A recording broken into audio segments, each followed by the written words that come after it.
How was it done? The most sophisticated ancient structure yet, we don't know exactly what the Great Pyramid is, what it was used for, how it was built, or even how they moved the blocks of stone hundreds of miles before hoisting them into place. What is this all about? Why don't we know? What separates this time from the last? Why did we forget about the past? We are confronted with this Great Pyramid. It simply has always been there as long as we know and as far as our history will stretch. Those who assert this to be a pyramid for the Pharaoh Khufu are part of the problem in the understanding. Just think about this for a moment.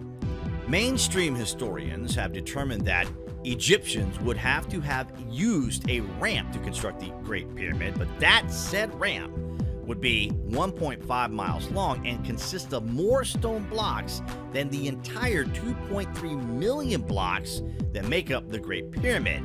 The ramp would be more of a wonder than the pyramid. What's that all about? Modern machinery fails in the face of effort. The megaliths of the ancients remain confounding as we struggle to replicate what they achieved.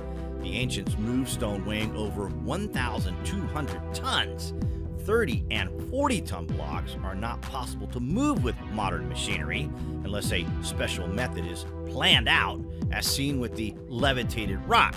Wait till you hear this. Levitated rock weighs 340 tons. It is a modern art installation envisioned in the 1960s and put into practice about 15 years ago as modern technology and transport methods became available.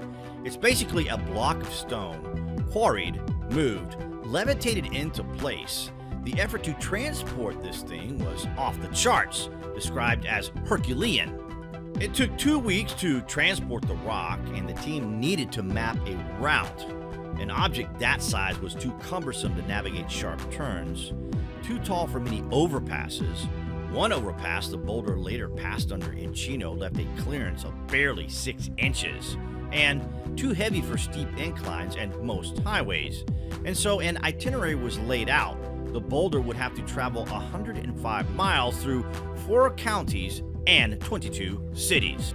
This meant a lot of permits. The permit application included the route's every turn, noting every street light, traffic signal, wire, underpass, and overpass. Many of the traffic light poles along the way would have to be removed and replaced, which could take up to 2 hours per pole. The weighty permitting process ultimately delayed the work's installation by roughly 6 months. The museum then hired Emirate International, a company that specializes in moving extreme objects like nuclear generators and missiles. The company built a 290-foot-long, 206-wheel trailer that, with the use of as many as 6 trucks pushing and pulling simultaneously, would carry the rock on its Homeric journey, maxing out at around 8 miles per hour. The centerpiece of levitated mass could be moved only at night, so as not to impede traffic. Otherworldly and ancient, the sheer strangeness of its presence on the road garnered a great deal of attention. The Herculean effort was for one boulder transported 100-odd miles. How did the Egyptians transport thousands of these types of blocks 400 miles from Aswan and then lay one block at the Great Pyramid every 2 minutes for 25 years? How did they do it when the complications are obvious today?